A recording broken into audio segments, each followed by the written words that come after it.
After a good night's sleep, a young girl wakes up and opens her window to take in the beautiful morning view. In a cheerful mood, she greets the balcony cat and puts on her work uniform, ready to give her best as always. As the receptionist at a guild called cheerful counter, she loves her office job for its security and stability as a public service. Plus, she gets to wear a pretty uniform and guide adventurers with all her charm. She processes the paperwork gradually, and when it's time to go home, she leaves peacefully. In other words, it's the perfect job. At least, that's what she'd hoped for. In reality, this employee has been doing overtime the most peculiar way. In a dungeon, faced with the adventurer's struggle against a boss, she showed up at the last minute with her giant hammer to handle the situation.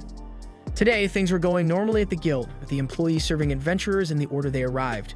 Then it was the turn of a man named Gans of the Fierce Blade, one of the local stars.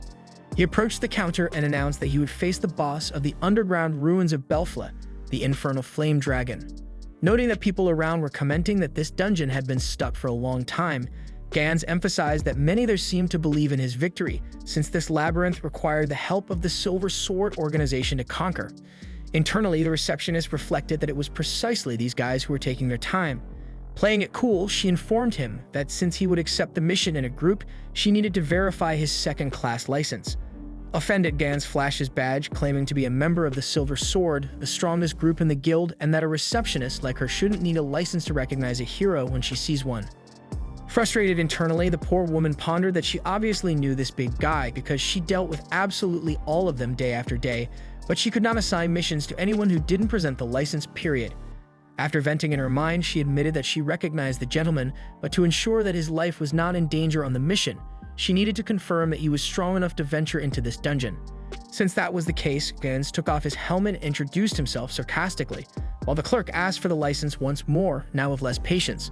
Thus, he threw the towel and showed his card, ending the service. After he left, she saw that the line was huge and never going to end. The guild employee lives in the city of Ifil. Long ago, on the continent of Helcatia, the ancestors received blessings from gods known as Dyaus and used them to build an advanced civilization. However, all the ancestors disappeared without explanation, and with their absence, monsters spread across the continent and made the place quite dangerous. 200 years ago, some people began to explore the dungeons of the continent, driving away the monsters and building cities along the way. These people became known as adventurers, and of all the guild offices dealing with these people, the cheerful counter is the largest of all. When night falls in cheerful, adventurers gather to drink, celebrate, and talk about their missions, while the receptionist stays at work to finish accounting and reports. Exhausted, she lays her head on the desk and grumbles that she just wanted to go home to take a bath, make some light food, and read a book. Thinking about it, she considers leaving the rest of the work for tomorrow, but remembers it will only pile up, so she decides to do what she can now, so tomorrow she can leave on time and have peace at home. To stay focused, she ingests a substance of dubious origin. The damned infernal flame dragon, the boss of the Belfla ruins, is to blame because no one can defeat this boss, so the monsters continue to reappear non-stop. With this, the adventurers will continue to accept this mission until the boss is defeated, and the employee needs to deal with this endless crowd day after day. Night after night, she continues at the counter resolving issues. Filled with anger because of that damn dragon, it's been a month since the receptionist has been in this insane work rhythm and she can't take it anymore. The only way for her to have peace and quiet is when someone finally defeats that beast. Speaking of the trouble on the last floor of the Belfla ruins, the Silver Sword group faced the infernal flame dragon with great difficulty. The tank activates his Sigurth Wall ability to protect his companions from the beast's fire. Gans, who is not a target of the blast, hits the dragon with his axe, but the blow barely tickles the monster, which swats the warrior against the wall. Immediately, Luli starts a healing spell to save her companion, while Lo summons the Ember spell, which consists of several ice spears thrown at the enemy, which once again remains unscathed. Faced with the situation, the team leader, the tank, considers retreating, as it is clear that they stand no chance. However, at that moment, a hooded figure appears and summons a gigantic weapon through an ability. Filled with hatred because of this creature that doesn't let her rest, the guild employee jumps over the dragon's flames and strikes hard with her hammer on the beast's skull, making it reel for the first time in the fight. The monster tries to crush the girl with its paw, but she agilely dodges and hits the target once more, making it clear that she no longer wants to do overtime. The hammer blow causes the dragon to fall to the ground, and the fall causes a large crack in its armor. Feeling threatened, it flies and spits fire once more, but the receptionist isn't playing around today. After escaping the flames, she leaps again and uses the sharp part of her hammer to drive into the beast's scale, causing a tremendous tear in its chest. After suffering such a blow, the infernal flame dragon falls. Watching this unexpected scene, the leader of the Silver Sword wonders if he is in the presence of the executioner himself, a mysterious adventurer who single-handedly defeats the dungeon bosses that no one else can conquer. After the boss's item drops, the Iful counter receptionist thinks she might finally be able to leave work on time tomorrow. However, not everything went as expected during that little visit to the Belfla ruins. The next day, when she arrives at the guild, the receptionist reads a flyer featuring a photo of the hooded adventurer. The Silver Sword group is seeking this individual to replace Gans of the Fierce Blade, who is retiring. In the midst of this, Layla, a co-worker, calls over to Alina and asks if she knows who the formidable executioner is. Alina pretends to be clueless, so her friend explains that the executioner appears out of nowhere to rescue adventurers in danger and then leaves without even giving his name. Layla knows that Mr. Jade is quite popular, but truthfully, she finds the executioner much cooler and thinks if this guy joins the Silver Sword, the group will be unbeatable. However, Alina wants nothing to do with this mess, because if they catch her soloing bosses with a forged license, she'll be out on the street losing her job stability, safe life, and benefits, not to mention having to always come back on time unless there's overtime. For these reasons, the receptionist can't even think about letting others ruin this for her.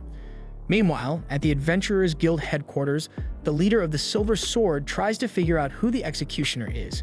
Although he suspects it's a girl, Lululi and Lo find this unlikely due to the size of the weapon the individual was carrying. Regardless, the tank is sure the executioner is a black-haired, green-eyed girl. Even though his companions pressure him to find a replacement attacker as soon as possible, the leader asks for a bit more time to find this mysterious person. After the meeting, the wizard and the healer go to buy some famous donuts from a bakery. Lululi also wants to buy herbs, but the boy just wants to go back to the inn for a nap, so she scolds him for never wanting to enjoy life. Lo argues that he takes his work seriously and stays up nights studying grimoires, but the girl doesn't care and continues looking at other products in the street market. In the meantime, in Dark Alley, a man is furious because everyone thinks they can fool him until a figure with a skeleton mask appears before him. Meanwhile, the leader of the Silver Sword analyzes a relic in his hand.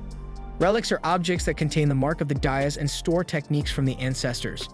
Every adventurer dreams of having one of these in hand, but the executioner simply ignored this item when defeating the infernal flame dragon. In fact, her technique looked nothing like Sigurth, which he uses. Actually, it seems like a Daya ability, and this motivates him even more to find this mysterious person. Suddenly, the wind blows strong and directs his gaze to a girl who, when she turns her face, looks exactly like the executioner. Thus, he discovers that she is the guild receptionist because of her uniform and because she entered the Iful counter. Speaking of her, Alina is glad that it's slow today so she can just veg out in peace. However, the guy looking for her goes straight to her counter, and the girl gets scared when she sees the leader of the Silver Sword in front of her, thinking he's searching for the executioner.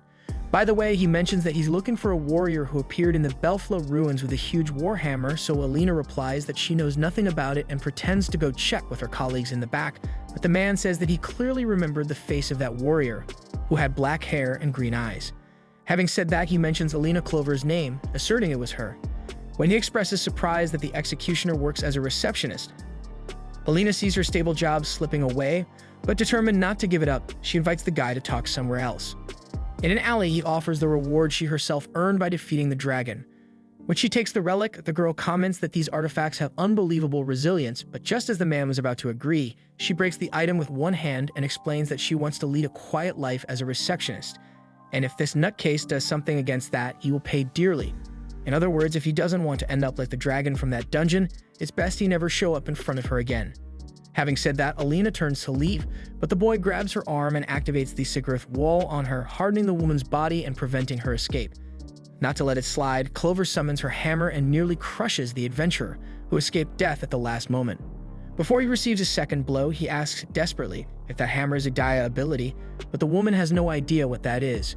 He explains that they are legendary techniques believed to have disappeared with the ancestors, and that they are even stronger than the Sigurth, which are the most powerful known to society.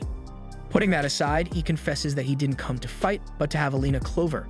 The woman frowns even more and threatens to sue the guy for harassment, so he explains that he wants to recruit her for the Silver Sword, and if she only wants to be a receptionist, there's no reason for her to have soloed the dungeon boss. About that, she reveals that she just didn't want to do overtime because nothing compares to the despair of having a mountain of work piled up and even more coming your way. The hard truth is that Alina does overtime to organize tasks and avoid having to do overtime, but it's a crappy snowball that never ends because adventurers are lazy incompetents who can't do their job and end up overloading those who operate behind the scenes, and that's why she had to find a way to reclaim her peace. But now there's a fool bothering her and wanting to reveal her identity. Having said that, she makes it clear for the last time that she will not join any group and warns the citizen he will regret it if he snoops around claiming she is the executioner. Back at work, Alina reflects that she just wants to return home on time and live in peace, until the troubled man from the alley comes in and yells at Layla, telling her to pass him a secret mission. That means more overtime for Clover. Having already explained the situation, Layla begins to cry. Alina steps closer to protect her friend and reiterate that their guild does not deal with secret missions. The man is uninterested in this explanation, convinced they are hiding something, and even mocks Alina, calling her a snooty little receptionist. Internally, Alina curses him out, frustrated by the persistent rumors of secret missions that don't actually exist. Externally, she calmly explains that she only handles publicly announced missions, which only infuriates the adventurer further. At this point, all Alina wants to do is punch him in the face, but the situation is far from improving. The man, not satisfied, grabs her blouse and demands if this is how to treat a customer. That's when the leader of the Sword steps in, grabs the man's arm, and tells Slay to cut the nonsense. Slay thinks the man is just showing off to impress the girl and attempts to punch him, but the defender manages to turn the tables and subdue the attacker. He warns that if Slay touches the receptionist again, he will pay, causing the brute to flee, vowing revenge. Layla thanks her friend for her help, while the leader of the guild's strongest group checks if the employee is okay, cautioning her not to provoke the dangerous types that show up there. Though she was provoked, Alina apologizes and promises to be more cautious in the future. She then asks the customer what brings him there today, to which he vaguely replies that he was just passing by before sheepishly departing. The next morning, Alina wakes up and remembers that the leader of the Silver Sword has discovered her true identity. Reflecting on this, she thinks she should have broken some of the brute's bones to ensure his silence. But considering he's the most important member of the city's main team, she would certainly be fired if she did. Honestly, all she wants is to stay home and stare at the ceiling because of the whole situation, but one thing must be considered. She only managed to finance her house because she has a steady job as the guild's receptionist. Remembering this, she gets out of bed with renewed energy, reminding herself that she has the best job there is and no one is going to fire her over trivialities. Later, while eating a sandwich on a park bench, she wonders about that guy who seems to be on her case all the time. Just then, the very man she was thinking of arrives, acting all nonchalant, commenting on how nice and peaceful the little spot is. Without a second thought, Alina summons her hammer, as her lunch break is her only time of peace. To defuse the situation, the young man asks when she awakened her Daya ability, but the girl refuses to share. He remarks that everyone thinks it's a matter of luck, since no one really knows how it happens. Therefore, he believes Alina is wasting her talent in her current job.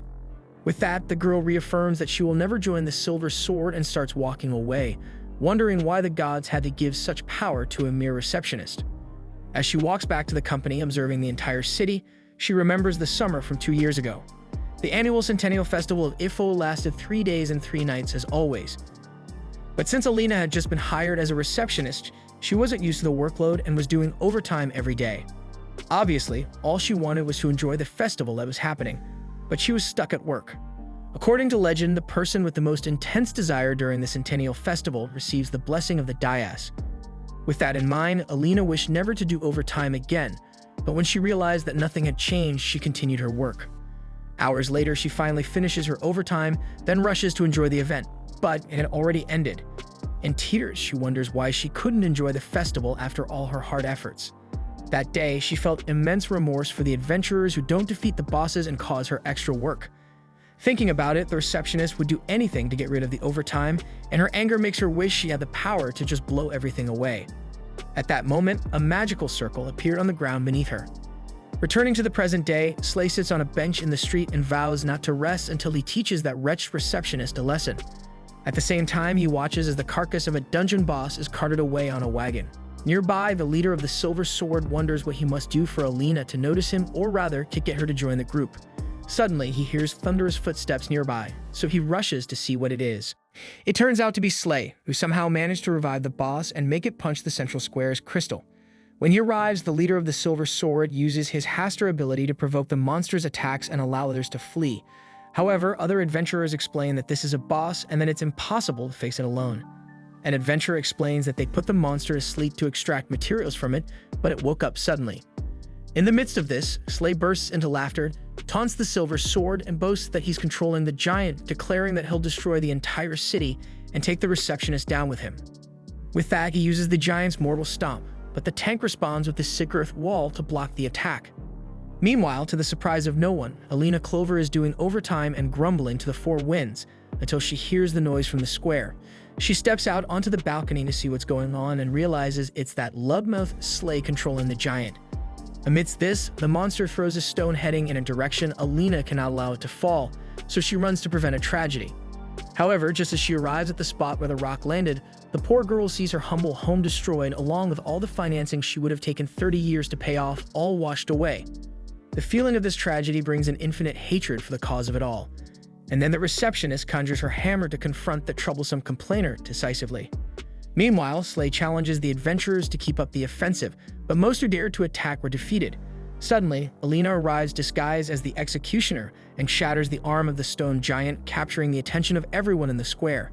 Having done that, she questions how the scoundrel managed to disrupt her peace, as that home was her only relief when she returned tired from work, essentially her oasis from modern society, her private paradise. For ruining that, the executioner vows to end Slay. Slay orders the clay golem to retaliate, but the girl had anticipated his move to the point of slicing the monster in half effortlessly. After falling to the ground with the golem's collapse, Slay sees the executioner approaching and panics, while Alina lifts her hammer and asks if the man never learned not to break other people's things. Then she completes her attack move, causing a massive dust wave in the square, but the truth is, she struck next to Slay, not his body.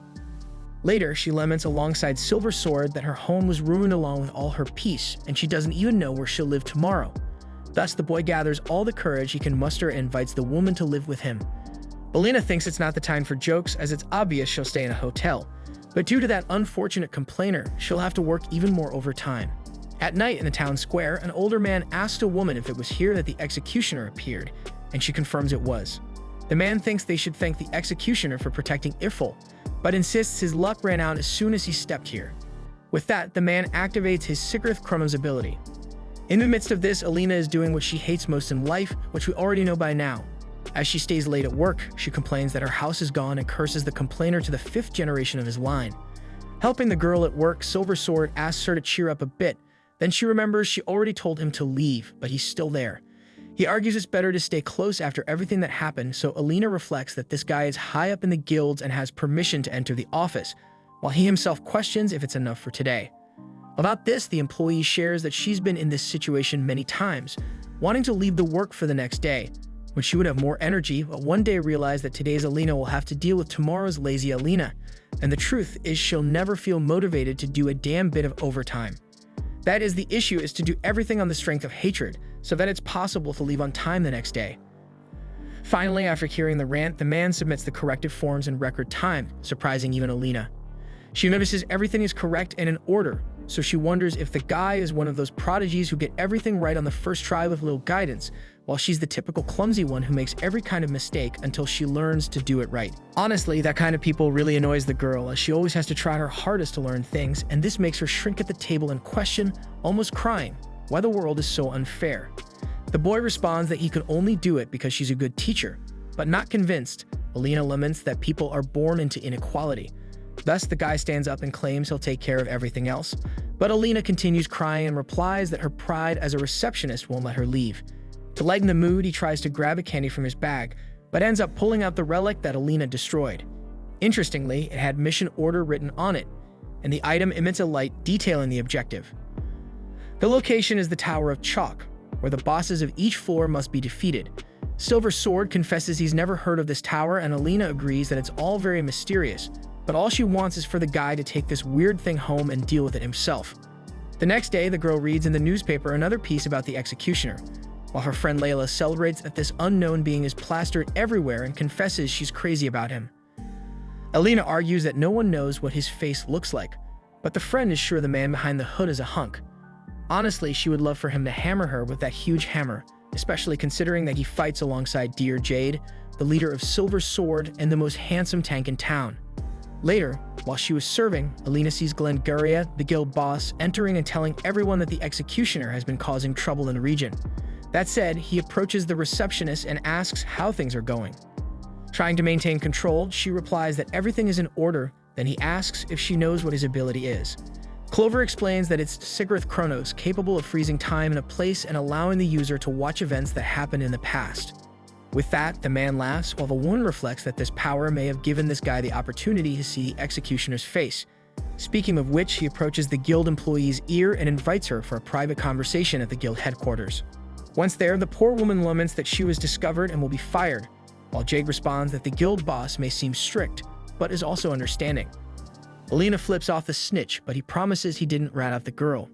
Not believing it, the receptionist expresses her desire to see the boy stub his toe on a dresser and die, and that was it for him.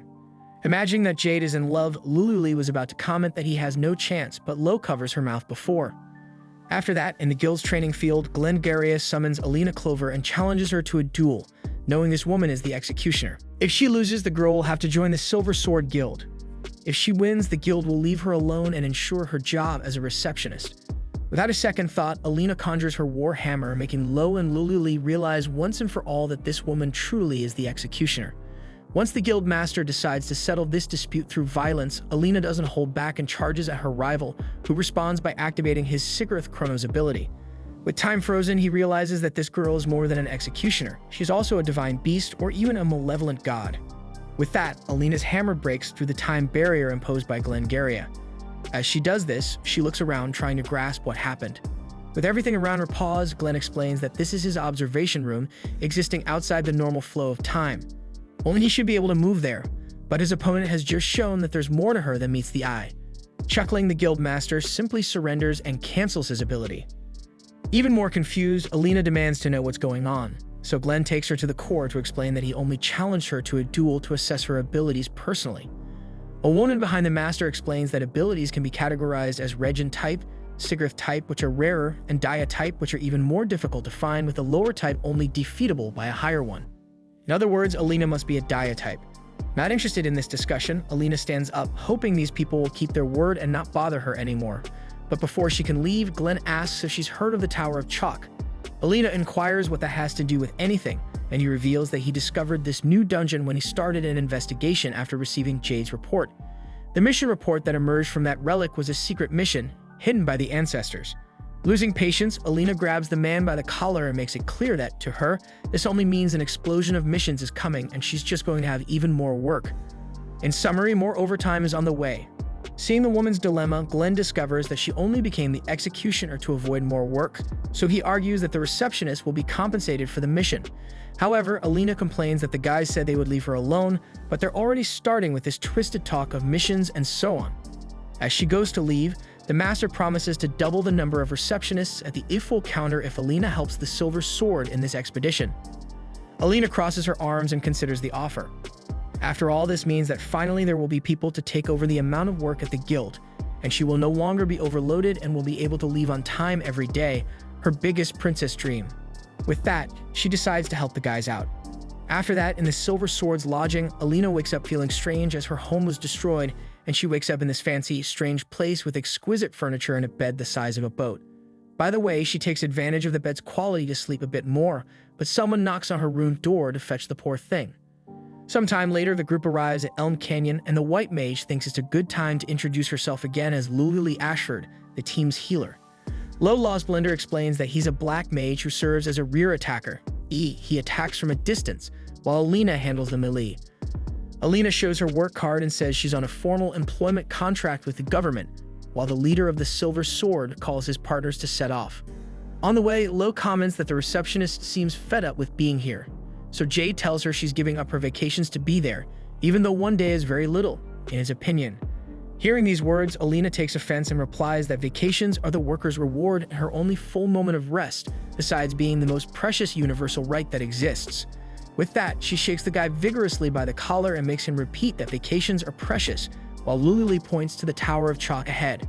Arriving there, Alina asks where the other adventurers are, and Jade responds that the guild is restricting access to this information, so only Class 1 licensees know about the existence of this dungeon. Before entering, the leader shows a relic that the guild designed especially for the Silver Sword, which serves as a guidance crystal, and every group member carries one. This relic is responsible for alerting when one of them is on the brink of death. Lo mentions that this thing is worth a lot if the girl wants to sell it, Then Luli hits him in the groin with her scepter and responds that this crystal is the symbol of the unity of the members of the Silver Sword. Finally, they enter the first floor, and Jade teaches Alina that the vanguard attacker never starts a combat, as it's the tank's job to attract the enemy first. By the way, a gigantic war wolf appears in front of the team, so Jade steps forward to conjure his Haster ability to attract the monster, followed by the Sigurth wall. The wolf attacks the tank but drops its guard when it stops at the shield. Then Alina gets the order to spring into action. At that moment, she leaps with her hammer and smashes the creature's skull in one blow. Then Lo concludes that he'll have little work for him today, while Luli rushes towards the receptionist with great excitement and admits being impressed. Not knowing what to say, Alina tells the girl that she'll also be a great healer when she grows up.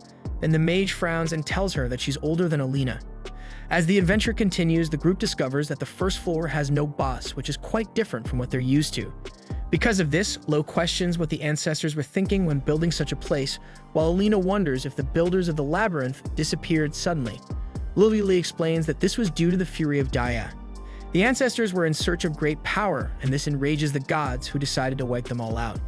On the second floor, Jade halted her walk upon hearing something, but started running when a scream came from the door ahead. Upon arrival, she found 3 men violently slain on the ground. The team's healer tried to restore their health, but to no avail. The ghastly state of the bodies reminded Alina of a similar moment in her childhood, prompting Jade to ask her companion to look away.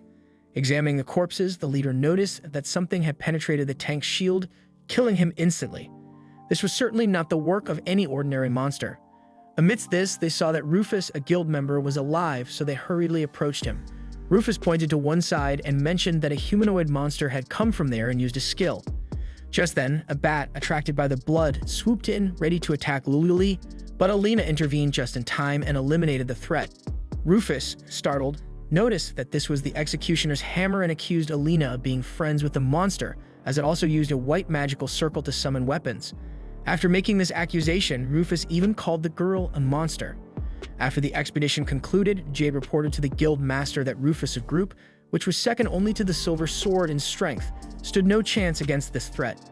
Considering this, Glenn contemplated shutting down the Tower of Jizz, but the survivor himself entered and thought the two were cowards for wanting to cancel the conquest missions. Jade argued that the man had experienced the level of danger firsthand, but he retorted that nothing irritated him more than knowing Jade was in the Silver Sword, as he should have been in that group. Out of control, Rufus threatened to tell everyone that the executioner was a disguised monster, and if Jade didn't want that to happen, he would have to expel this creature from the group and return with him to the Tower of Jizz, as Rufus wanted the special relics found in the depths of that dungeon, which grant Daya abilities. Jade responded that he wouldn't risk his comrades' lives over unfounded rumors, but Rufus made it clear that he had no choice. Thus, the leader of the Silver Sword met with Alina to inform her that they would take Rufus to the Tower of Jizz, meaning the girl could go back to being a receptionist. Alina asked about the promise to double the contingent of receptionists at the guild, and when Jade replied that the master would do what he could, she realized something very strange was going on, but as it had nothing to do with her, she excused herself to pack her bags. At that moment, Jade noted that she wasn't wearing her uniform today, to which she replied that she wasn't a slave to wear a uniform even on vacation. With that, the man remarked that he was lucky to see her in casual clothes, causing Alina to blush and tell him to leave once and for all. However, before he actually left, she asked if the group would really be okay, given that the monster had a Daya ability. Jade answered that, well or not, orders were orders, and that's how the Silver Sword operated. Still, he promised that everyone would return alive, then opened the door to leave. This movement allowed Alina to see another man in the adventurer's place, disturbing the girl's mind. At this point, we are thrown into an old memory of hers from a day spent with this man, her uncle Shroud. After serving him a drink at the tavern, she wanted to know how the dungeon adventure went because her dream was to become an adventurer when she grew up. Shroud said it was better to have a safe job as a receptionist than to get involved in that kind of danger, but the girl slammed her hand on the table and insisted she wanted to go on missions with her uncle. Moreover, she raised her pinky for the two to make a promise, and the man responded to the gesture to seal the deal, as he was a man of his word. One day, Alina suffered the trauma of seeing her uncle dead in front of her, covered only by a sheet. She knelt down and urged the man to wake up, recalling the promise they made, but seeing that Shroud did not rise, the child began to cry desperately while holding his injured hand. Waking up sad, Alina realized it had been a long time since she had dreamed of this.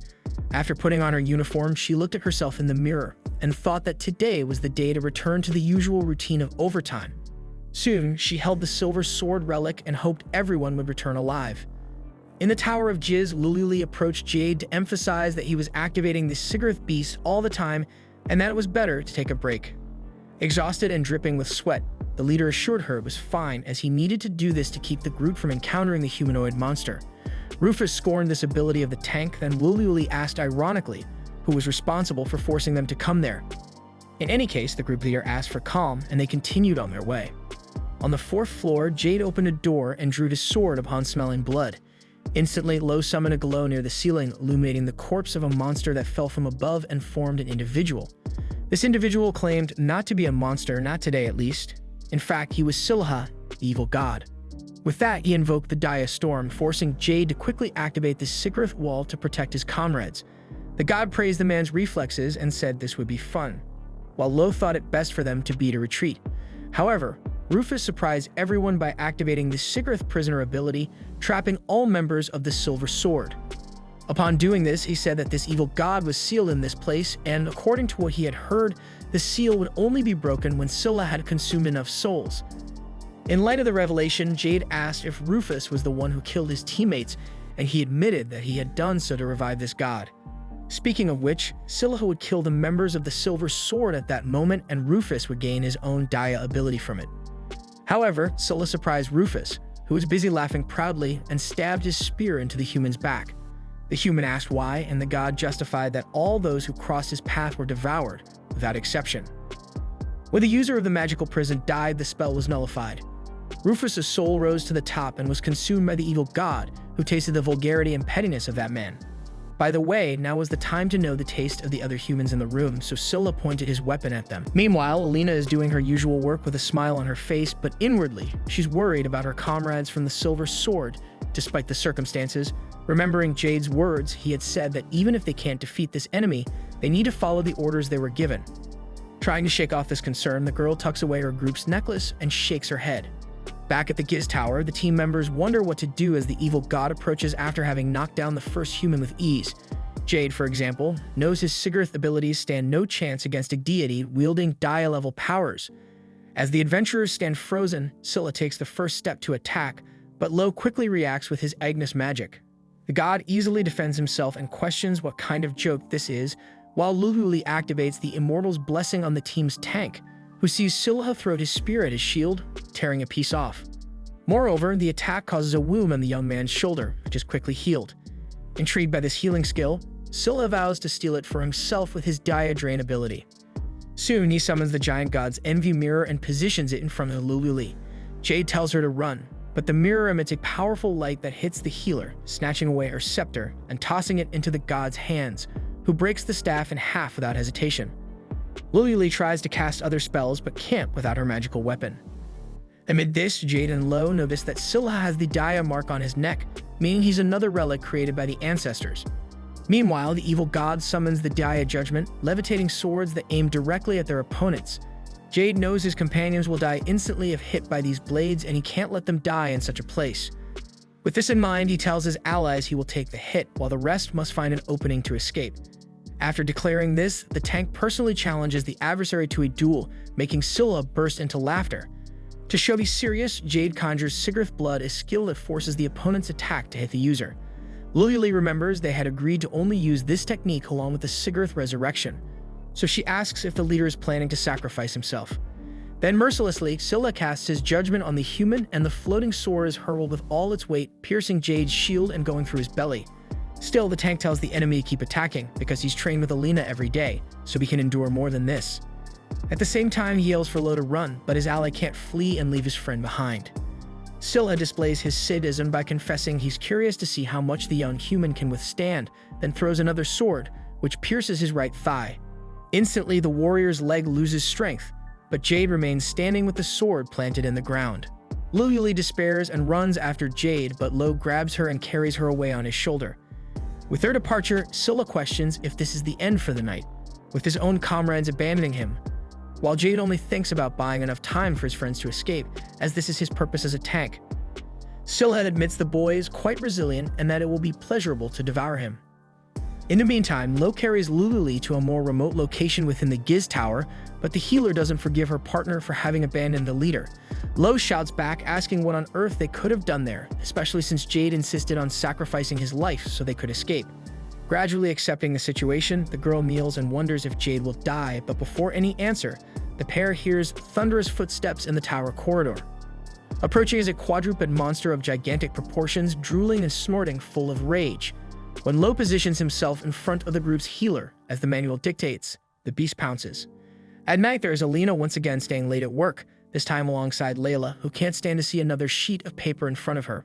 But her colleague reminds her that if they finish all the work today, they can leave on time tomorrow. To endure the strain, Layla asks for some of Alina's favorite angel wing drink, and the two take a good swig. Layla loves it, but notes that it tastes like overtime drink. By the way, she starts crying when she remembers that the guild gave up on going after the executioner, as her dream was to see this hero join the Silver Sword. Changing the subject, the girl notices that her friend's pocket is glowing. Alina sees that it's the Silver Sword pendant, meaning some ally is on the brink of death. The receptionist is shocked by this news, as this event immediately reminds her of what happened to her uncle in her childhood. Struggling with these memories, she runs out without saying goodbye. Meanwhile, Scylla conjures several floating swords at once and laughs at the face of the human in front of him, although he confesses that he is quite interesting. In any case, all he wants to know is how many swords the shield bearer can take in his back. For his part, Jade imagines that this is where he will die, and the first person who comes to his mind is Alina Clover, because he kind of liked that grumpy face she makes, but if he said that, he would get a good hammering to learn to keep quiet. From the first time he saw her in the depths of that dungeon, the boy felt something for that girl. Analyzing her, Jade thinks Alina always acts mature, but in reality, she is much more childish than she thinks, always trying to solve her problems with violence. On the other hand, there's that lifeless look when she's working and the scary face when she's angry. All this, along with the joy on Alina's face when she leaves work on time, makes Jade just want to have more time to enjoy the things that are worth it in this life. By the way, the warrior yells that next to Alina Clover's warhammer, the attacks of the evil god Silha are absolutely nothing in comparison. Meanwhile, Alina runs desperately to the crystal portal at the guild matrix. As she approaches, the guard points his sword at her and asks what she is doing there at that hour. However, he soon realizes she is a guild receptionist and informs her that this portal only leads to dungeons, and if she wants to go to another city, she should use the Ifil portal. Unable to reveal her true identity, Alina thinks of something to say and reflects that adventurers are doomed to die as they choose a risky lifestyle and profession. Nevertheless, Alina chose another job precisely to avoid such fates, and she works hard to maintain a stable and safe life, yet it seems she's throwing all that away to get into trouble. After all, she has no obligation to save her supposed comrades from the Silver Sword. However, after all this reflection on not getting involved, she feels the magic stone lighting up again and instantly conjures her warhammer, revealing to the soldiers that she is the executioner. Now that there's no turning back, Alina swears she'll send anyone who doesn't get out of her way to the underworld. In the dungeon, Lo suffers serious injuries while fighting the creature, until he is thrown forcefully against the wall and shows no reaction. Lily runs towards her companion and cries because she can't heal him without her scepter. Still, the wizard tells her to flee while she can, but she refuses outright. The monster advances with all its crushing weight, so Lily decides to spread her arms as if to block the beast's path to her friend. Just then, Alina Clover arrives with her war hammer, landing a decisive blow on the monster's head and killing it instantly. After that, she hands Lo a bottle of angel wing, while Lululi pleads for the executioner to save Jade as soon as possible. Lo explains that their leader is facing the evil god Silhel alone, capable of devouring human souls with his ability. Thus, Alina advances through the Giz Tower and sees Jade severely wounded on the floor, possibly dead. At that moment, she remembers his promise that they would all return alive. With tears in her eyes, she begs the boy to wake up, but he does not respond. Then Scylla's spear flies across the hall and nearly hits the executioner, who escapes just in time. Seeing that the woman was able to evade his attack, the god assumes he will have another somewhat interesting duel. Thinking that Alina came to save the boy, he warns that it's already too late, but that they had quite a bit of fun until the end. Hearing these despicable words, Alina becomes furious and conjures her Dia Grinder to finish off the enemy. Filled with rage, she quickly advances against Silha and strikes him hard, which he blocks as much as he can but is thrown against a column in the hall from the powerful impact. After recovering, the god finds it curious that a human possesses power equivalent to his. Next, he invokes the Dia sentence, along with countless swords that hover in the air around Alina, just as they did before ending Jade's life. However, Alina manages to escape the blades, either dodging or deflecting them with her weapon, but two get her arm and belly one after the other, making her fall instantly. In excruciating pain, she tries to recover, but another blade appears at such speed that it would be end of Alina. However, the Sigurth wall is launched in time to repel the blade, saving Clover's life. It was Jade, who, even severely weakened, managed to use his last power. While Scylla acknowledged that the boy is persistently stubborn, Alina takes advantage of the distraction to hit him squarely with a hammer, this time causing the hall column to fall on the evil god as he slams into it with all his weight. With this, Alina goes to Jade, who tells her that he could hear the chilling sounds of the warhammer strikes from Clover, and after hearing those noises, he knew he couldn't die because he isn't the type to die easily. Then the man embraces the woman tightly, and she gives the rest of her angel wing drink to her comrade, who is happy for the opportunity to kiss his crush by proxy. However, Scylla emerges from the rubble and seems surprised to have been wounded, but assures that it was not a defeat. That said, the god instantly heals his chest wound, and Jade tells her that this is the ability of Lululi that he stole. In other words, if they don't kill this guy in one blow, he will keep regenerating. Finally, Scylla emphasizes that Alina Clover possesses power equivalent to the beings who created him, but that's precisely why she has no chance of defeating him, because the very ancestors were decimated by the evil gods, and nature dictates that the weak must bow to the stronger. With the end of his speech, the god again invokes the Dia sentence, this time with even more swords. Jade wants to serve as a shield for Alina to escape, but the girl doesn't want to hear it and makes her way through the blades with her hammer until she approaches Scylla, but some swords hit her and make her fall. However, the girl promises that her friends won't die in this dump and that she will one day have her peaceful life, then attacks the evil god with a power aura around her body never seen before. Disbelieving the strength of that strike, Scylla recovers and repeats the Dia sentence, this time with 1,000 blades attacking Alina at once. Still, she manages to expel each enemy's sword and tear off the god's arm with a hammer blow. Having done this, she makes it clear that in her life of peace, there will never be a day when someone doesn't come home. With that promise in mind, the executioner delivers the final blow that defeats the one who conquered her ancestors. However, before dying definitively, Scylla mentions that there are other evil gods and that they will never have an end until Alina crushes him fatally without letting the god finish speaking, because according to the secretary, anyone who forces her to do overtime deserves to die. After the victory, the other members of the Silver Sword were happy to find their leader alive, and Jade gave all the credit for the triumph to Alina Clover. In turn, the girl complained about having to work even more overtime now, but upon reflection, she felt it was worth coming. On the following days, Lululi focused on healing the injured group members, while Alina, who thought she would be fired once discovered, was reassured by Glenn's promise that his sentinels would keep her role as the executioner a secret, allowing her to return to her normal life as a secretary. However, one thing that didn't change was the fact she still had to work overtime. On yet another night of pilot work, she complained again about the long hours, but now admitted that adventurers really do work hard. At that moment, Jade arrived, offering help with his arm in a sling, explaining that his energy was the result of the half-filled love potion that Alina had given him. Hearing this, Alina slapped him but accepted his help, wanting nothing more than to finish this thing and go home. The next day on her endless work journey, Alina manages to finish her tasks in time to close the guild by lunch, leaving her a few extra minutes to enjoy the cooked hamburger steak she brought. However, a carefree adventurer rushes in at that moment, claiming he made it just in time. He has an urgent mission to accept, which is why he hurried over. Moreover, he casually asks if it's okay to be a little late, since Alina is so nice, but inside, she just wishes this guy would meet a slow and painful end. After all, there are always two forces battling for attention within our minds, the little angel and the little devil, in a never-ending debate about what to do in such situations. To top it off, the adventurer asks the receptionist to hurry up because he still needs to go for lunch. This last remark makes Alina lose her cool for a second, but she quickly recovers her broad employee smile and assures him that she'll take care of his request. A few minutes later, Alina is seething as she eats her sandwich, unfortunately consumed by anger rather than enjoying the meal she had looked forward to. Concerned for her friend, Layla asks why Alina didn't just send the guy away, but if he had grumbled and stomped his feet. All she would have gotten was even more work. Besides, everything she is doing is to avoid piling up tasks until the much-anticipated Centennial Festival, which, although it lasts for 3 days, has seen Alina working so hard the last 2 years that she never even got a chance to attend. For this reason, no matter the sacrifice, she will do everything within her power to participate in the festival. Layla wonders if they'll be that busy, and Alina replies that the missions accepted during the festival will offer larger rewards than usual thanks to the special bonus period. By then, adventurers will swarm around the guild like crazed zombies in search of flesh. From there on, it's death. With that, Alina slams a book on the table. It's an extensive report based on her 2 years of experience, revealing all the mission acceptance trends. She also shows a schedule for the 3 days of the festival and a plan to make the most of everything. On the first 2 days, Alina plans to try all the foods, and on the third day comes the main event, a ceremony of resting souls. To achieve this privilege in life, all Alina Clover needs to do is give her all to avoid overtime.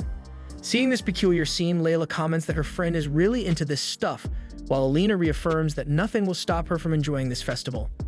Meanwhile, at the Silver Sword Inn, a person dressed in a pink bunny costume slowly approaches some plant pots and pulls the first one she sees.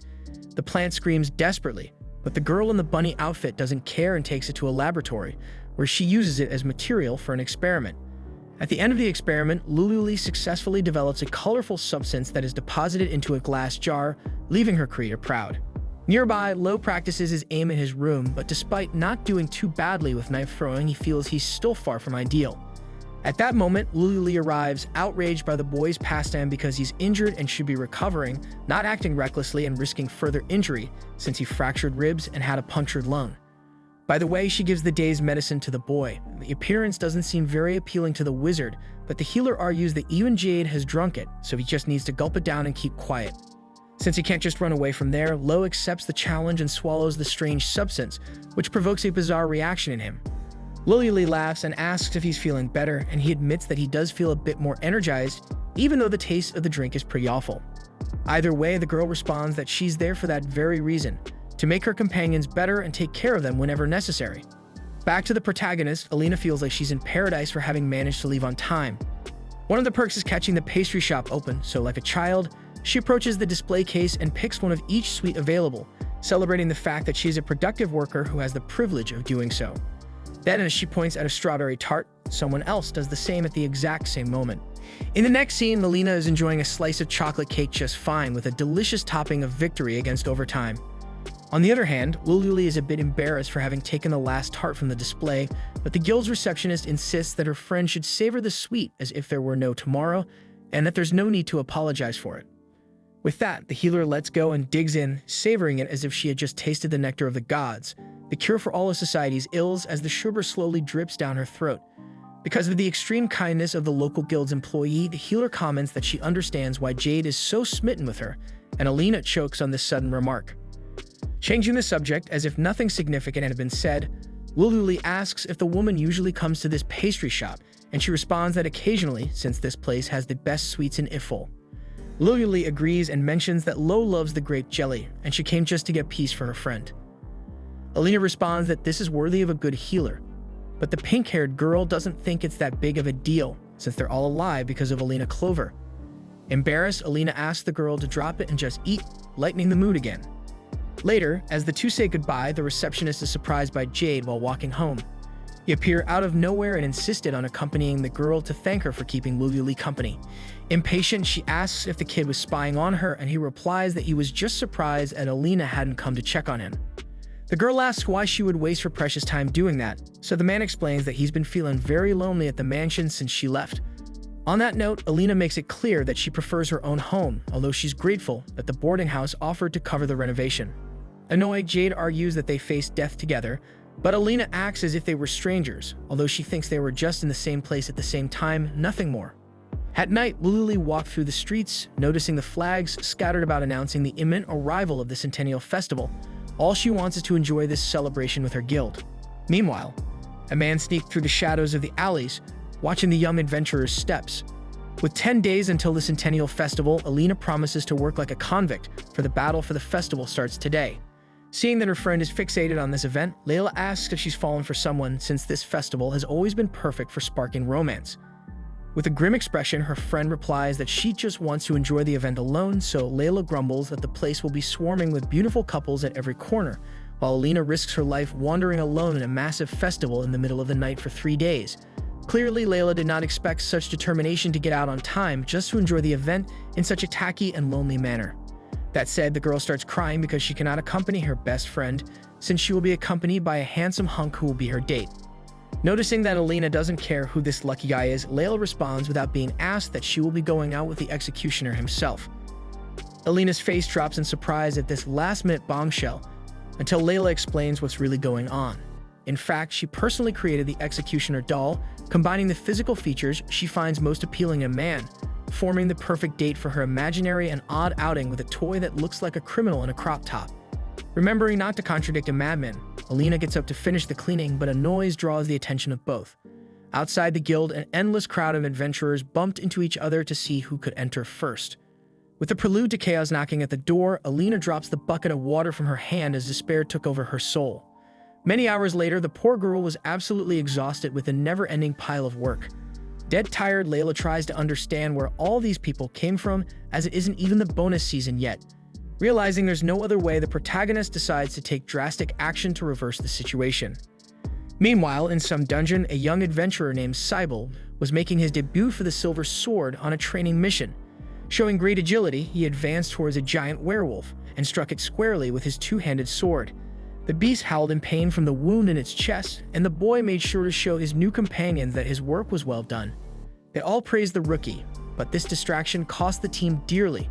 With his back to the adversary, Cybele suffers a harsh blow that causes massive damage. Lulu rushes to help the comrade, but the sight of his burst chest brought back unwelcome memories in the healer's mind of other people in a similar condition to the fallen ally.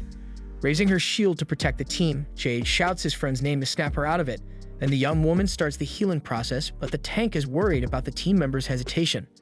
Upon recovery, Cybele stands up with hatred for the enemy and attacks again, but without a plan of action, provoking the ire of the Silver Sword leader, who orders him to fall back.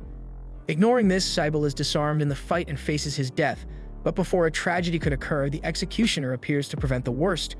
With just one strike, she splits the wolf in half, ending the fight in the blink of an eye. After that, the hologram dissolves and Alina drags Jade to another corner without saying a word to anyone. Wide-eyed, Cybele tries to digest the fact that the executioner defeated the werewolf with a single blow, making him question his worthiness of being in an elite clan like the Silver Sword. As the man completely loses his composure over this drama, Lulu comments to Love that they'll have to find another companion. Meanwhile, Alina drags Jade to the office of Glengarria to complain that adventurers are already flooding her with requests.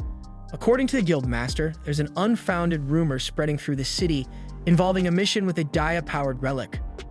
Furious about this, Alina wants to know what to do to return to normalcy, and Jade explains that the guild will announce tomorrow that it was all fake news. Alina is sure that the brutish adventurers won't listen to that, so the tank raises his voice and says that since that's the case, they need to find out who spread the rumor, and meanwhile, all the girls should do is hold firm. Despite the confidence in the knight's voice as he uttered those words, Alina lowers her head and remembers that she still needs to finish today's work. After this meeting, Jade meets up with Lulu and comments on her earlier hesitation in casting the healing spell. The girl excuses herself by saying she had never trained with a longsword warrior before and the leader understands just fine. Lo arrives at that moment and adds that his partner must also be finding the new scepter strange, since that evil god destroyed the one she used to wield.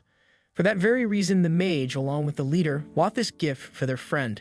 Then, Lulu receives a bag, and upon unwrapping it, she lifts a scepter identical to the one she had before. According to Jade, they had it made to match. The girl is moved by the gift, but feels she doesn't deserve all this fuss. Her friends argue that she took care of them all these days, but the healer thinks that's just what she ought to do. Regardless, Jade responds that Lulu's obvious actions were the salvation of their comrades, and for that, they are grateful. The following day, Alina was still working through lunch, which left Layla worried about the girl's obsession. Her friend advises her to slow down a bit to avoid looking like a robot, just moving from one paper to the next for review, but the protagonist doesn't like the idea, arguing that it feels like cheating. Layla points out that the only one benefiting from this speed is their boss, and Alina can't disagree. Later, at a meeting of the Silver Sword, Jade recalls that Rufus was obsessed with that Dia ability from the supposed relic of the Giz Tower, but the item didn't exist and the clan ended up reviving an evil god. Apparently, whoever spread this rumor wanted to be reborn as Silha. Considering that evil gods need to consume human souls to live again, this person spread the rumor to lure people to the dungeon to feed the god. Suddenly, Alina notices that all these crazy people are gathered and questions what the hell is going on. Glenn explains that they can't discuss these sensitive topics at the headquarters as someone might be listening, while Jade brings good news. The investigators have discovered the origin of the rumor. Regardless, Alina just wants this mess resolved quickly so she can enjoy the festival. That night, still at the company, Jade offers to help the receptionist with her work, provided she agrees to accompany him to the Centennial Festival. Although she initially refuses, the girl reflects that she won't be able to finish this darn work alone, no matter how hard she tries, so she reluctantly agrees to the warrior's proposal, but makes it clear she's doing so under duress. One way or another, what matters is that she's going to finish this backlog, even if her life depends on it. 5 days before the Centennial Festival, Alina swore to take down the person who spread the rumor that on this secret mission, there exists a relic that grants a Dia ability. In fact, everyone who had made her work extra in this life would suffer the same fatal fate. Aside from that, she wondered why they were dressed this way, especially Lily, who looked like a walking armored shield. Jade replied that they were spreading the rumors on purpose for the novices, and Luli added that's why they were disguising themselves and waiting for these people to approach the group. Scanning the receptionist from head to toe, Jade noticed that Alina was disguised as a healer, and the girl asked if the big guy had lost something there. Lo reminded them that when you're a novice adventurer, even these clothes are enough to make you happy, as they're the concrete proof that you're really in the business. Further on, the Silver Sword reached the C-rank dungeon for novices, the Forest of Eternity. After some more walking, Jade led the others to the Mossy Rock Lake, a well-known resting spot among adventurers, where eyewitness accounts of the case were concentrated. Finally, the leader announced it was time to rest, and Luli finally threw her heavy shield on the ground to relieve her back. Alina sat down next to Jade, who took the opportunity to ask if the girl didn't find the river wonderful. He mentioned that many people play a game where they must swim to the mossy rock and then swim back. Before anything else, the woman made it clear she wasn't jumping in that river, and Jade was embarrassed, as that was exactly what he was going to suggest. Alina asked the guy to take the mission more seriously, and he replied that he was, but the Sigurth beast hadn't shown any signs of life yet. In the midst of this, the two heard the sound of their teammates swimming leisurely in the lake. Lo called Luli to swim with him, and when she refused, he splashed water in her face, sparking an instant fight that soon turned into playful banter as the healer took it sportingly. Meanwhile, all Jade could think about was Alina in a swimsuit that showed her true beauty, but knowing exactly what this kid was up to, the guild receptionist grabbed Jade by the shirt and flung him into the air, making the poor guy land almost on the other side of the lake. With nightfall, the team lit a campfire to spend the night, and Jade commented that it had been a long time since they had a chat like this. Lo remembered that the last time was during Lululi's special training. Alina asked what kind of different training that was, and if the Silver Sword only accepted the strongest adventurers. The team's healer replied that back then, her Sigurth abilities were just beginning to manifest, just as the group members were still getting used to each other. Lo recalled that the healer would tremble with fear whenever a monster appeared, often causing her to trip over on the ground and have to heal herself. Luli complained that the two had agreed not to bring up that topic anymore, but Jade highlighted that the girl had become an extremely reliable healer now. Shyly, the girl replied that she just had some incredible skills. On the other hand, she considered her natural talent as null. About this, the leader assured that there was nothing to worry about as long as Luli kept doing what she felt was best for her, as it was working, and Lo added that she should feel confident about her work. In the midst of this dialogue, Jade heard a sound and went on alert. At that moment, when the footsteps of some men could be heard more clearly, the four raised their hoods. Then a group of armed men approached and asked if those present were also going to rest there. Jade replied that they were training to become stronger, and the leader of the other team introduced himself as Heights and stated that they also intended to rest in that space. Thus, everyone gathered around two campfires. Jade confessed that he wanted to take his group to a more lucrative dungeon, but so far it had not been very successful. Heights gave a friendly laugh and emphasized that he had the same problem when he started his career, then asked if Jade would like to become strong without training. The leader of the Silver Sword stressed that it sounded more like a fantasy, but the other man explained that it wasn't quite like that. For example, he mentioned the secret missions because according to him, if you accept one of these missions, a hidden dungeon will appear and you will gain a special relic, and it's this item that allows the manifestation of Dia abilities, the most powerful kind that exists. Having said that, Heights asked if Jade wanted this power, and pretending to be a novice, he replied that yes, of course. However, upon learning who was responsible for the rumors, Jade Scrade revealed his identity by pointing his sword at the other man's neck. Similarly, the other members of the Silver Sword subdued the others. Jade asked if Heights had encouraged Rufus to go after this Dia relic, but the guy claimed he didn't even know the person mentioned. Not satisfied, Jade insisted on answers, but a member of the enemy group lunged at him, forcing him to defend himself. The attacker confessed that he never imagined that important figures like Jade Scrade would be sent to investigate mere rumors, when suddenly, he was thrown with force into a nearby tree and was knocked unconscious. Then Alina appeared with her hammer and showed that it was she who had delivered the fatal blow. After all, she was not about to forgive these unfortunate gossip spreaders. Frightened, Heights questioned if he was facing the executor himself, and the guild receptionist replied that because of these guys, the Centennial Festival she so wanted to participate in was going down the drain like bathwater, therefore, everyone would pay the price. Jade shouted that they needed to capture the enemies alive, but Alina didn't care for this nonsense and advanced towards the rival group. However, Heights quickly conjures the Sigurth mover and teleports away with this ability. Nonetheless, the Silver Sword manages to capture one of them, and for some reason, Lululi recognizes him as Aiden, an old comrade of hers. By the way, Aiden wakes up and comments that it has been a long time since he last saw the healing lady, and she asks why he decided to spread those rumors. However, he responds that the story isn't false, but anyway, he wants to know who she thinks she is to address him in such a manner, especially being an assassin like Lululi is. Jade and Lo look at their companion, wanting to know what that's all about, while Aiden asserts that this girl is capable of abandoning her wounded comrades without a care. From there, Alina steps forward and asks that third-rate rat who cares about his twisted little tail, because what matters is that she's going to get revenge on all these gossips who crossed her path. Terrified, Aiden insists that it's important for them to know about Lululi's past, but the executioner tells him to shut it and brace for the hammer blow. With that, she swings her hammer at the man, causing a boom that makes the nearby birds flee. The next day, back to her usual work. Even after they discovered who was spreading the rumors, the guild was still packed with adventurers interested in this secret mission, forcing the poor receptionist to keep working like a mule. Speaking of which, Layla asks Jade what he's doing helping them, although she admits that the guy has a knack for it. The man replies that it's the toll he's paying to hang out with Alina at the festival, and Layla can't hide her joy at seeing her best friend finally hooking up. After all, she is pretty, but she doesn't have much patience for men. For instance, every guy who approaches her, she rejects with a rather dry smile. Jade wants to know what's this about Alina rejecting everyone, while Layla adds that her partner is finally going to quit this job to marry someone from the royalty.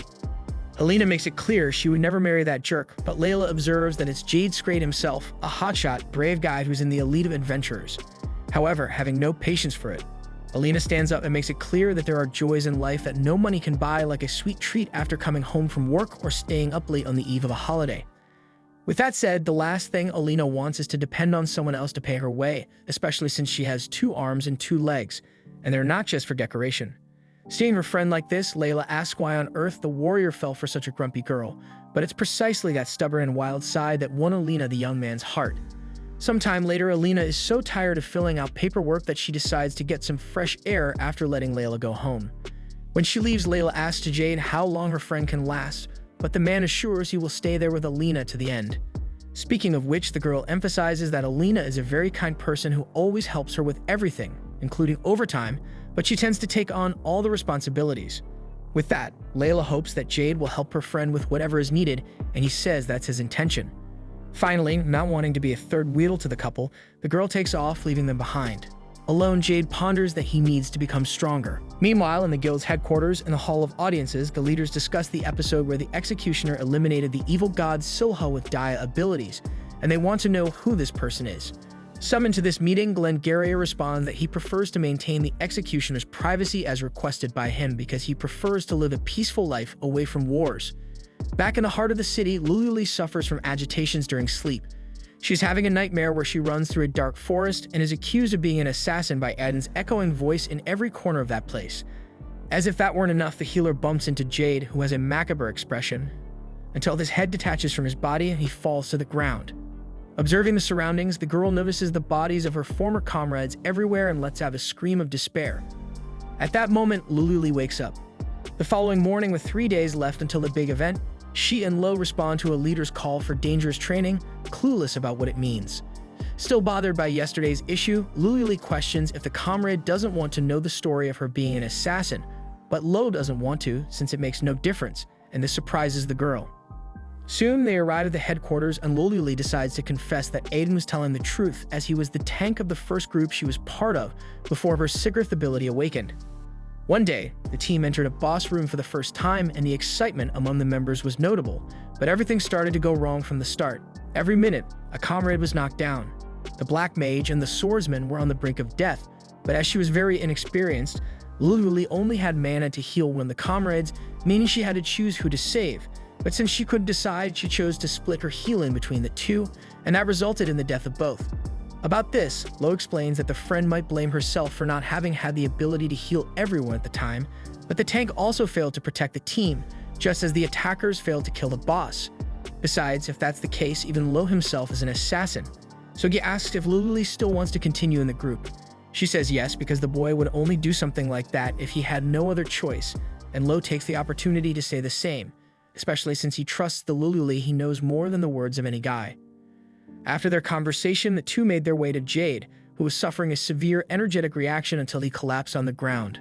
Later, at the Adventurers Guild research building, after recovering somewhat, the leader shared that he had been practicing simultaneous activation of abilities, combining Sigrith Wall with Sigrith Blood for a more potent result. Luli scolded the boss, pointing out the dangers of such experiments until a woman named Shelly entered the room. Shelly approached Jade closely and explained that his reaction resulted from overusing his abilities, but fortunately, it had only reached the second stage. At the third stage, the patient would experience sensory perception changes and impaired reasoning. Beyond that, in more advanced stages, the options were a wheelchair or a coffin. Although Shelly was a researcher of abilities and relics, she wouldn't mind if Jade progressed to these stages so she could observe the effects more closely. Putting that aside, she revealed the heart of the evil god Silha, explaining that it was his core as the base of his body, and its darkened hue was due to it holding various mystical sigils or Daya abilities. Silha had demonstrated 3 of these techniques, but it seemed the souls he consumed granted him new powers. With a bizarre smile, Shelly remarked that such a god could indeed wipe out humanity. Finally, she informed them that she had investigated some rumor spreaders. The investigators said that a man hiding behind a black cloak and a mask had spread the rumor to them. The next day, on the eve of the Centennial Festival, Alina let out a cheer of celebration as she finished all her extra work at night. On one hand, she was happy because she could enjoy her favorite event, but Jade was anxious to spend time with her. Speaking of which, Alina Clover announced that after the overtime, there was only one response: to go out for drinks. Thus, the two headed to a tavern and enjoyed a date filled with food and drinks, the excitement clear in their eyes, each for their own reasons.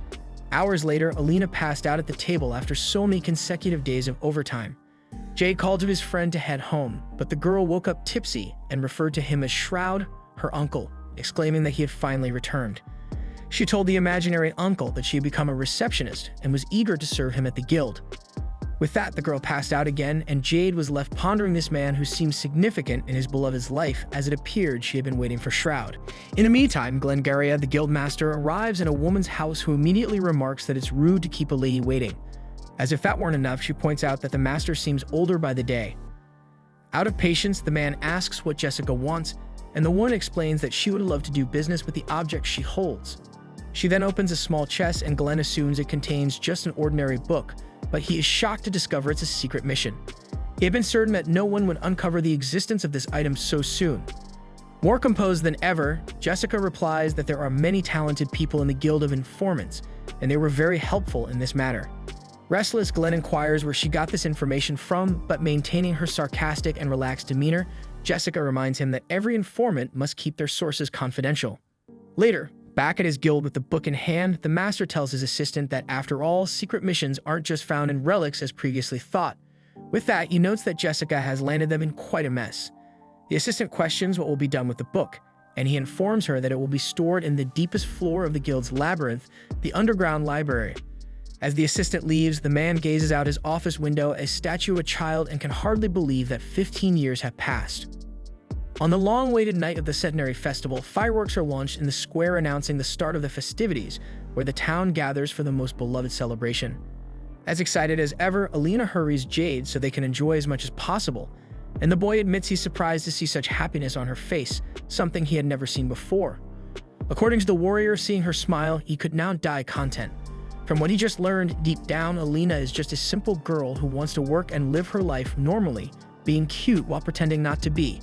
Embarrassed and annoyed, the girl tells the man to focus on what really matters, which is conquering the festival from end to end, as they had agreed all these days.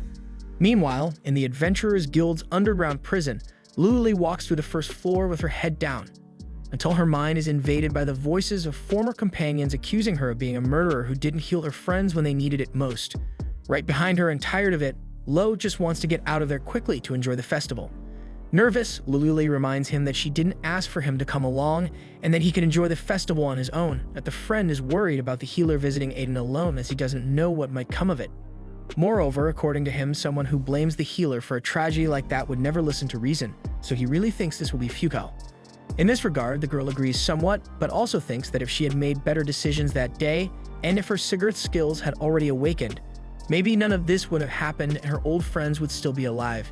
Despite everything, Lo emphasizes that a lot has happened in the past, but her current companions are others, and none of them consider her incompetent or even a murderer. Nearly crying upon hearing these words, Lulu reflects that her partners are really very good to her.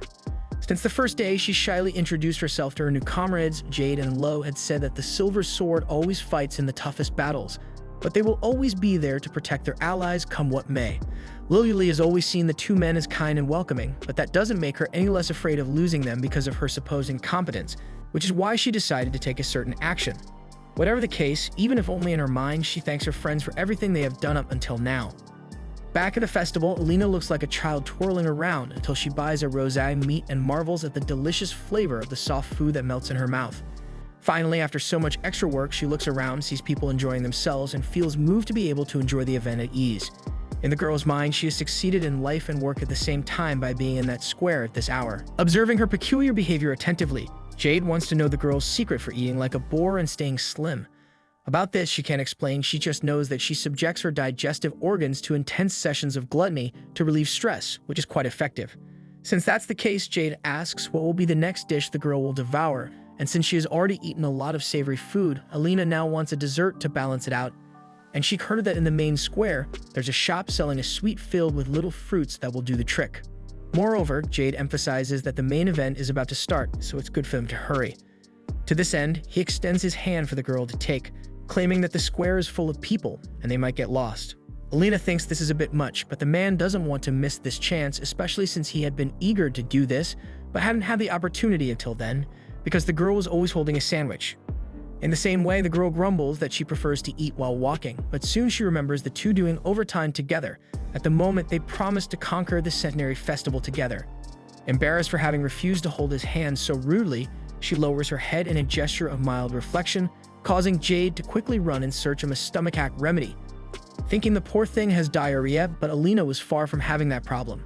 In fact, she grabs the boy's hand while he runs and confesses that if it weren't for him helping so much with the extra work, she wouldn't be able to be enjoying this event that she so wanted. Therefore, albeit with difficulty, she thanks him for the help.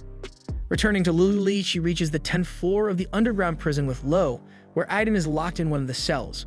When she calls out to her former comrade, he asks bitterly if she came to mock his misery with her little friend. As the healer is left speechless, he adds that he wasn't always this cruel. After losing his group, he tried to become strong the right way and patiently waited for the moment his ability would awaken, hoping he could still be a tank even with just one arm. I didn't truly believe in this until one day a healer named Lulu Ashford joined the Silver Sword. In other words, someone who had killed his entire group had now awakened her cigarette ability and was considered an elite adventurer. Being honest, the man admits that he completely lost it when he found out about this and decided to use any means necessary to become stronger, no matter what. His plan was to find a Daya ability to take revenge on Lulu by killing her. From there, the prisoner completely loses control and unleashes all his rage, causing Lo to pull his friend away as Aiden screams that his former comrade is nothing but a murderer. Sometime later, Aiden punches the ground in anger, shouting alone that the girl only came to humiliate him, but at one point he quietly admits that he is the real murderer. Amidst this, Heights arrives with the key to his partner's cell and claims he came to settle a dispute on the lower floor, so he came to rescue his comrade along the way. Moreover, he warns that Ricardo is about to cause trouble at the Centennial Festival, so they need to take advantage of the confusion to leave as soon as possible. Right after opening Aiden's cell, Heights declares that after being pursued for so long, victory is finally within reach. Meanwhile, hand in hand with Alina at the party, Jade can hardly believe this moment has come, and that it was worth persisting so much for this woman. Then they arrive at a magical performance in the square, where a masked man materializes ice animals in a way that impresses a curious crowd. However, despite being a simple performance, Alina feels something is wrong there. Sure enough, the mysterious man conjures his glasses ability and freezes part of the front row of spectators. After that, as he scatters ice spears around the square and vows to destroy this wicked world, Clover realizes that this person is trying to ruin her beloved Centennial Festival after all the effort she had put into enjoying it. Driven by rage, the girl conjures her warhammer and delivers a devastating blow to the enemy, who is surprised to see the executioner present at the event.